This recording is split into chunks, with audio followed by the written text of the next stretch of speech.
Bismillahirrahmanirrahim. Alhamdulillah wassalamu ala Rasulillah wa ala alihi wa sahbihi wa man wala.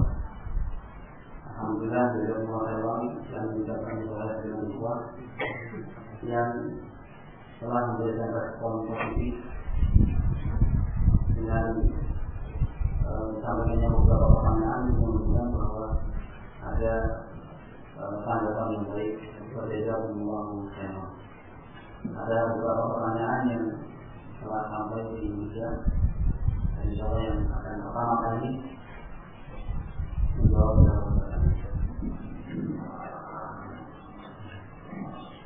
Bismillahirrahmanirrahim. Alhamdulillah wassalatu wassalamu ala Rasulillah wa ala alihi wa ashabihi ajma'in. Amma ba'd.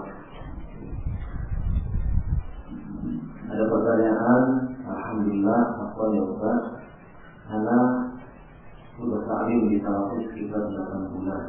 Masalah mendidik anak, karena belum paham betul. Tapi anak pengen anak-anak sekolah di pondok Salafis. Tapi anak masih ragu lagi jika melihat ikhwan yang sudah ta'lim di Salafis kurang lebih 5 tahunan. Tapi anaknya sekolah di pendidikan umum. Padahal ikhwan tersebut suka nasihati anak. Pertanyaannya, apa yang harus anak lakukan? Ya, yang harus dilakukan kalau memang melihat ikhwan yang sudah pendidikan 5 tahun di Salafis tersebut masih menyekolahkan anak keluar, misalnya ke pendidikan umum, ya, dan dia untuk menasihati tentang bahayanya menitipkan anak di tempat-tempat pendidikan umum. Namanya saja umum, kan? Umum itu artinya awal, kan? Nah, maka anak kita disekolahkan di tempat yang nanti akan menjadi orang umum, orang awam. Dan kalau umum, kan? Apakah hewan tersebut yang disebut mempunyai tanda-tanda? Ya, Allah alam tandanya seperti apa? Apakah memang betul-betul karena belum paham, atau karena ada dorongan-dorongan lain? Beberapa permasalahan yang kita temukan di lapangan biasanya beberapa ikhwan yang menitipkan anaknya di pendidikan umum, ikhwan Salafi, biasanya mereka beralasan untuk masa depan anak itu sendiri. Kenapa untuk masa depan? Karena kalau di pendidikan umum nanti dapat ijazah. Nah, kalau sudah dapat ijazah, nanti kan bisa bekerja. Jadi cara berpikirnya menjadikan anak itu sebagai pekerja. Ya, kita tidak menyalahkan cara berpikir seperti ini. Ya, tetapi sekarang masalahnya, apakah hanya karena tujuan ingin mendapatkan ijazah kemudian kita mengorbankan fitrah anak, mengorbankan masa depan anak? Kalau anak katakan masa depan, bukan hanya masa depan usia dia nanti umur 25 tahun, 45 tahun, 60 tahun, tapi masa depan itu akhiratnya juga. Dan ini masalah pendidikan ini menyangkut masalah apa? Masalah akhirat, masalah agama, menyangkut masalah akhirat. Kalau memang masalah ijazah, kenapa harus sampai mengorbankan waktu yang sekian lama? Saya tidak tahu. SMP 3 tahun, SMA 3 tahun, 12 tahun waktu dihabiskan. Kalau sudah betul, kalau ada pakai apa kan gitu. Tapi kemudian akhirnya dengan belajar seperti ini melalaikan pendidikan agama itu sendiri. Yang tadi pernah saya singgung, sekolah cuma 2 jam. Tapi itu kan bukan merupakan apa istilahnya ibarat orang makan nasi 2 kali dalam sepekan. Bagaimana keadaan perutnya? Kita bisa bayangkan kalau fisik kita sepekan makannya cuma 2 kali. Kira-kira bagaimana? Mudah sakit atau tidak? Tahu loh. Tapi hubungannya harus sama. Penyakit ini dan seterusnya sama. Mengalami kita pun belajar agama cuma sepekan 2 jam. Ada penyakit, entah penyakit dari Amerika, entah penyakit dari Tiongkok, entah penyakit dari mana, kan begitu. Ini menjadikan akhirnya bangsa anak tidak memiliki benteng, tidak memiliki benteng mana sebenarnya jalan yang harus dia tempuh, mana jalan yang harus dia tinggalkan.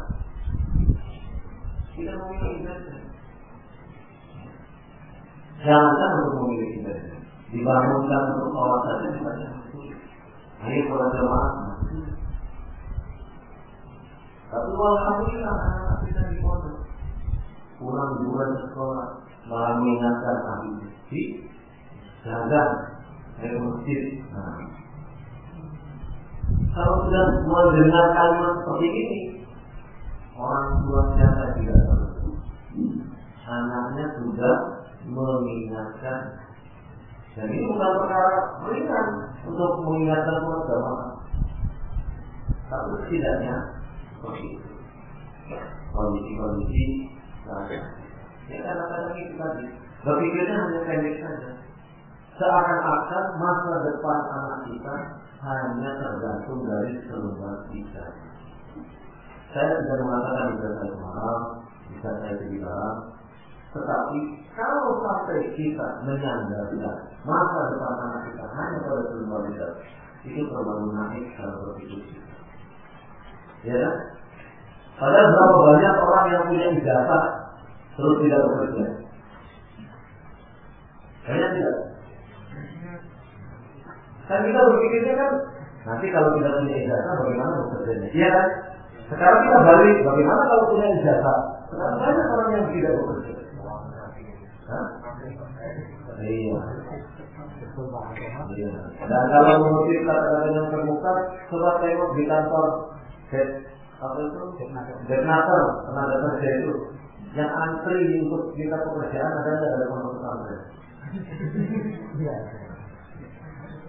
Semuanya sekarang rata-rata S1. Jadi kita melihat seperti itu.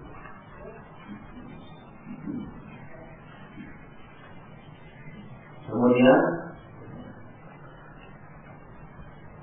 apa hukumnya ikhwan yang masih suka nonton TV berdosa enggak? Ya dia jadi sufi. Suka TV.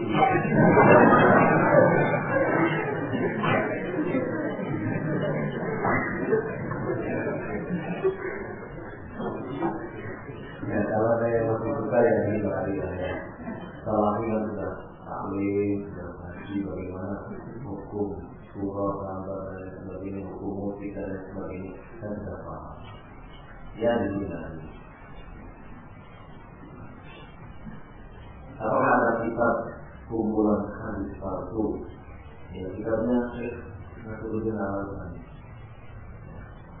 Allah Maha Esa bisa buka mau menambahkan.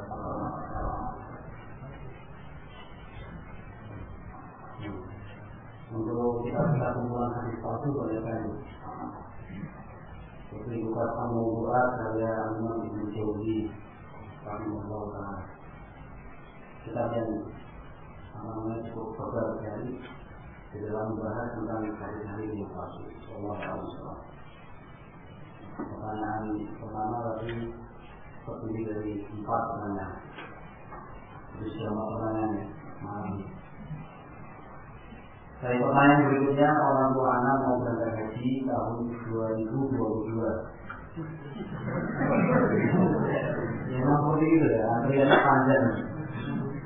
Dengan cara meminjam dari bank BRI, apakah sia-sia nanti hajinya? Anak sudah bilang kalau meminjam dari bank itu juga. Beliau malah menangis. Bagaimana cara menjelaskannya? Tapi kita yang dijelaskan dari Rasulullah, kaidah penting yang diajarkan Nabi Shallallahu Alaihi Wasallam, seperti yang tersebut di dalam hadis Abi Hurairah radhiyallahu taala riwayat Muslim, kata Rasulullah Shallallahu Alaihi Wasallam, Inna Allah Taala tayyibun wa la yaqbalu illa tayyiban. Sesungguhnya Allah Subhanahu wa taala adalah zat yang tayyib, yang maha baik, dan Allah tidak akan menerima amalan dari hamba-Nya kecuali yang baik-baik saja. Sehingga apapun yang kita serahkan kepada Allah Subhanahu wa taala harus kita yakini kehalalannya. Kita harus meyakini kebaikannya.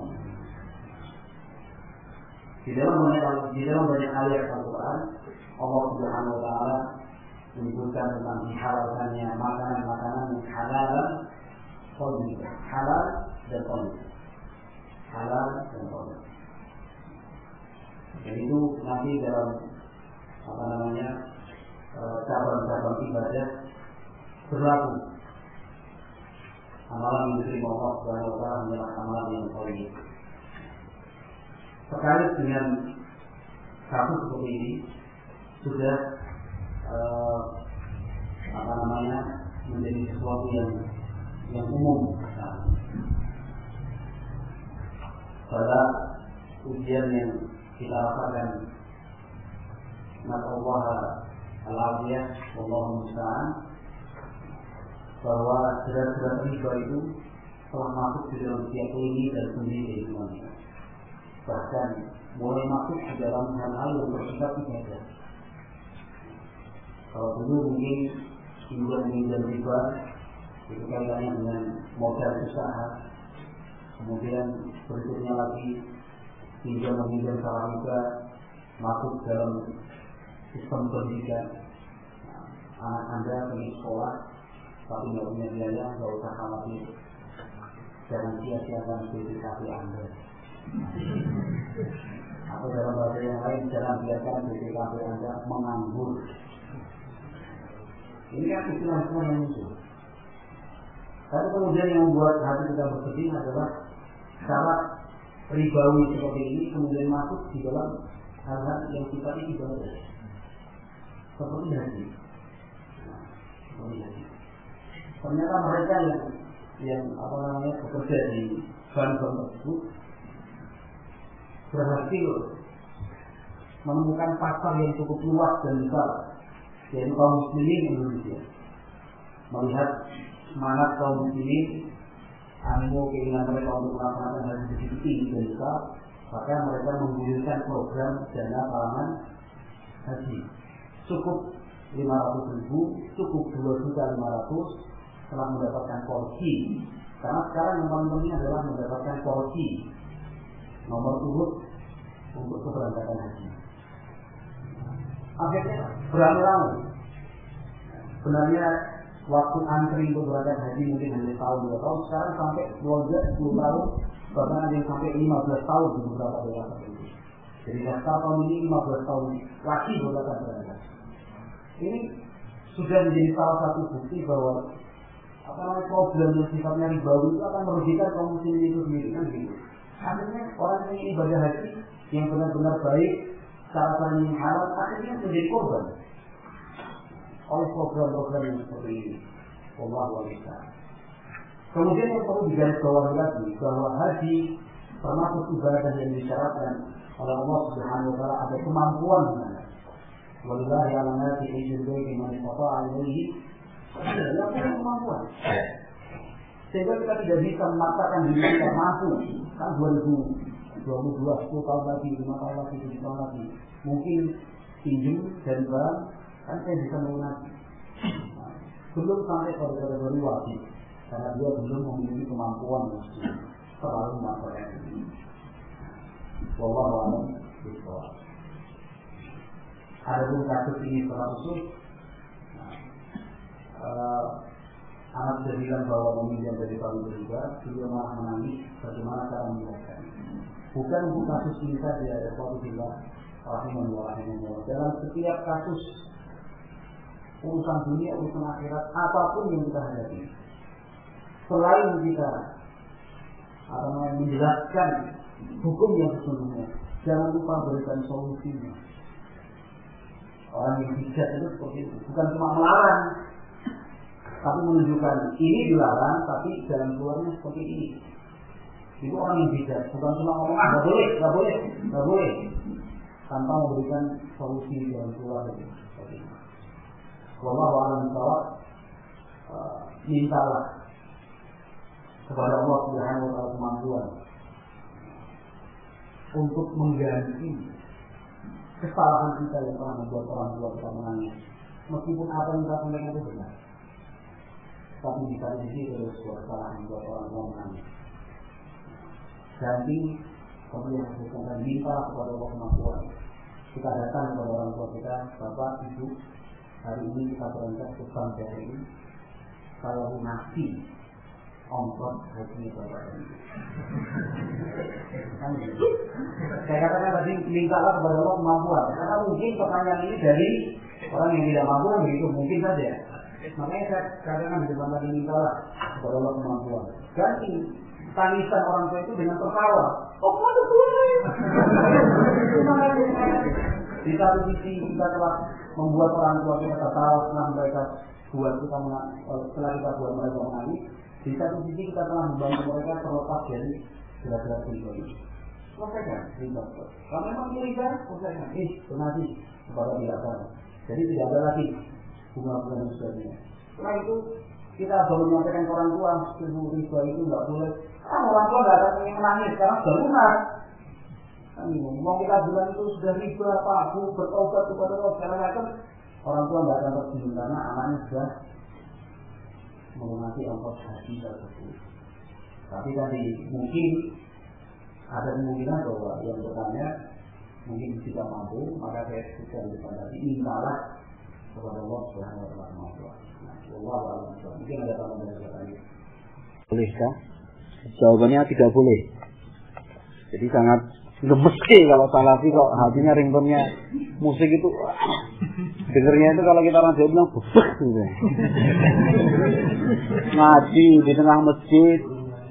Apalagi ketika sholat imamnya sedang membaca Al-Quran, tiba-tiba bunyinya HP ringtone musik.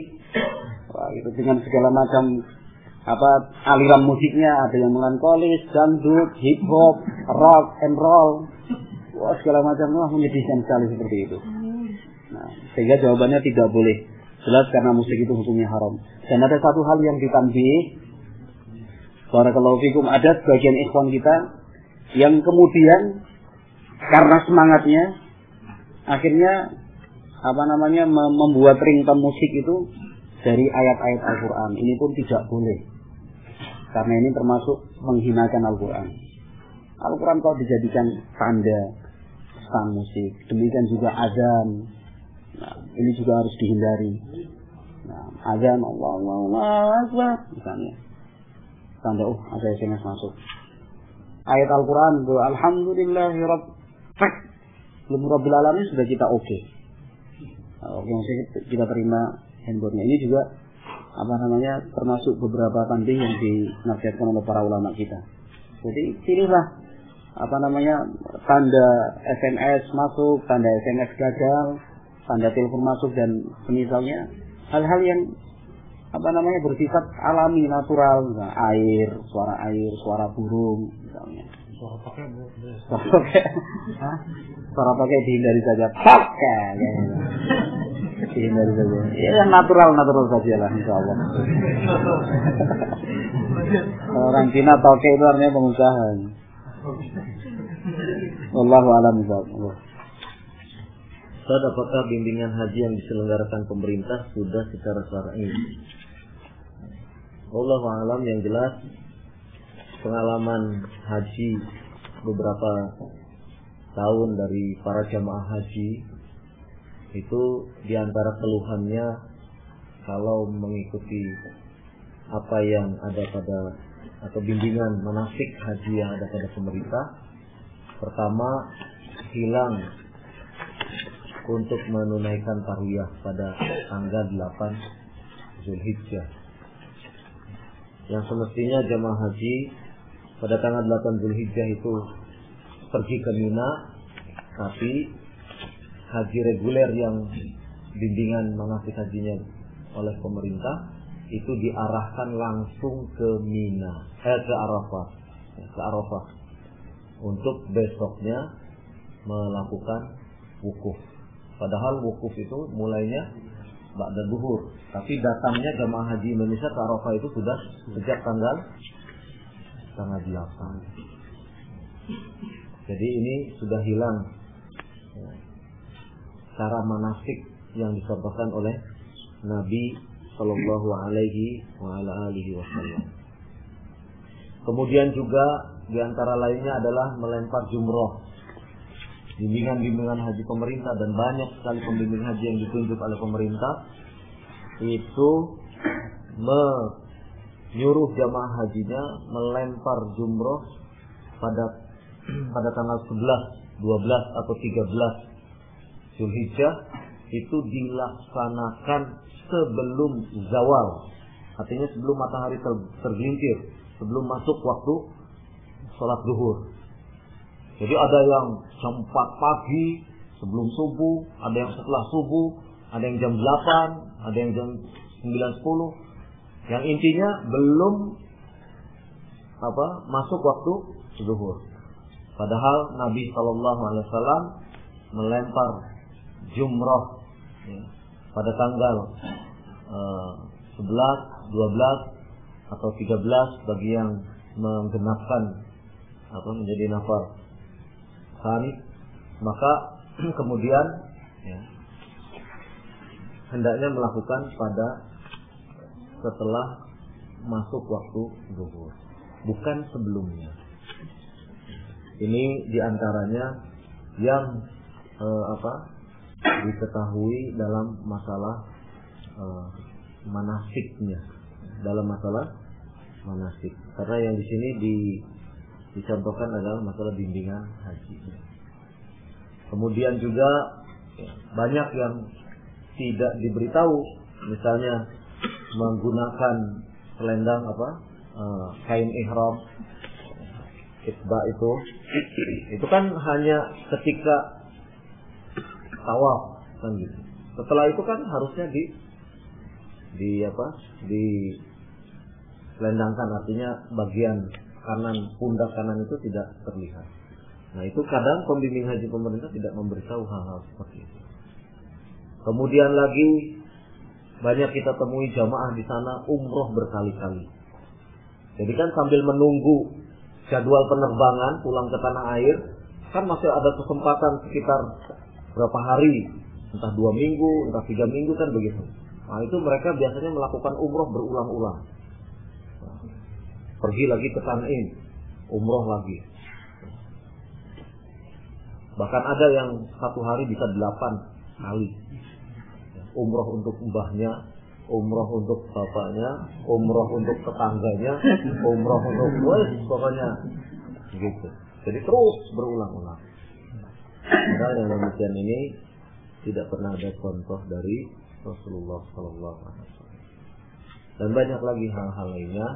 Oleh karena itu, meskipun kita mendaftar haji bersama pemerintah, artinya berangkat dengan prosedur-prosedur yang ditentukan oleh pemerintah, tetapi hendaknya untuk latihan manasik mintalah kepada asatid, ustaz-ustaz salafiyin, agar ilmunya itu jelas sesuai dengan tuntunan yang sudah dicontohkan oleh Rasulullah SAW.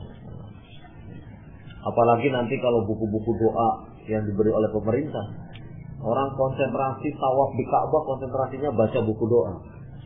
Padahal doa tawaf kan cuma sedikit saja, tidak setebal buku yang dari Kementerian Agama.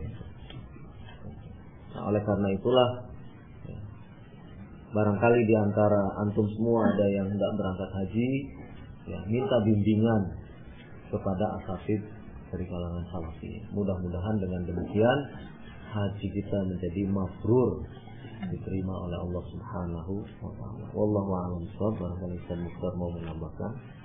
Cukup. Oke, satu lagi terakhir. Waktu sudah. Alhamdulillah, Anda punya anak umur 7 tahun. Anda pernah menceritakan tentang bahasanya kan sarjana. Terus pernah Anda menjelaskan juga, bahasanya sarjana itu biasanya orang pernah sekolah di sekolah awam. Ternyata di pondok ini ada modul, dan situ ada pengarangnya pakai ada nama sarjana juga. Jadi anak-anak tanya, di masa sarjana, kok bikin buku salafi? Boleh nggak kita belajar sama orang awam ini? Kayak gitu kan. Karena di nama buku modulnya itu ada gelar sarjana. Sedangkan Anda pernah menjelaskan bahwasannya sarjana ini adalah sekolah orang awam. Ternyata ya pertanyaan seperti itu. Ya, nanti dijelaskan juga kalau kita pergi ke dokter, jangan kemudian disebut dokternya. Enggak, maksudnya bukan dokter namanya, Sir. Enggak, maksudnya begini. Kan dokter juga gelar. Iya. Tapi kan sering kita sebut. Iya kan? Yang terbaik bagi kita adalah bagaimana menjelaskan, mendudukkan. Mendudukkan, artinya menjelaskan itu begini. Seperti misalnya sarjana itu orang awam, atau seperti tadi lah misalnya tentang masalah ijazah. Ketika kita menjelaskan ijazah ini tidak perlu salafi, tidak perlu pakai ijazah. Nah, itu akan ada kesan penangkapan pengharaman, kan begitu. Ini kan mendudukkan masalah bukan pada porsinya. Gitu. Jadi dijelaskan ijazah ini bagi yang menerima lulus dari sini nanti akan dapat ijazah seperti ini. Jadi menjelaskan sesuai dengan proporsional, tetapi kita memberi tandis-tandis tertentu juga boleh. Tapi jangan sampai kemudian penjelasan itu menyesatkan sehingga kemudian anak memberikan respon yang keliru akibat penjelasan kita yang salah tersebut. Paham maksudnya? Jadi dudukkanlah masalah itu pada proporsinya. Nah, kalau kita mau mentandih, jangan seperti ini nanti begini. Nah, itu dijelaskan. Tapi pada proporsinya dijelaskan dulu. Nah, misalnya S1 nanti gelarnya seperti ini. Ini sebagai bukti dia memiliki keahlian seperti ini. Gelarnya insinyur, dia memiliki keahlian bangunan. Kan begitu? Gelarnya dokter, dia memiliki keahlian di dalam bidang kesehatan. Kan begitu? Dijelaskan. Gitu. Tetapi kita sebagai salafi tidak pantas, misalnya begitu, untuk kemudian mengikuti jejak seperti ini. Gitu. Dijelaskan. Permasalahannya didudukkan. Gitu. Jadi gelar kesarjanaan itu hanya untuk menunjukkan dia punya keahlian seperti itu. Nah, karena kamu ini salafi, ya, Abi mau mengarahkan kamu menjadi du'a. Tentu tidak akan mendapat gelar-gelar seperti itu. Kan begitu. Jadi didudukkan masalahnya. Wallahu a'lam bishawab. Mungkin teman terus temukan. Sampun. Insyaallah sampai kita bisa dapat gelar SPD. Spesialis dakwah.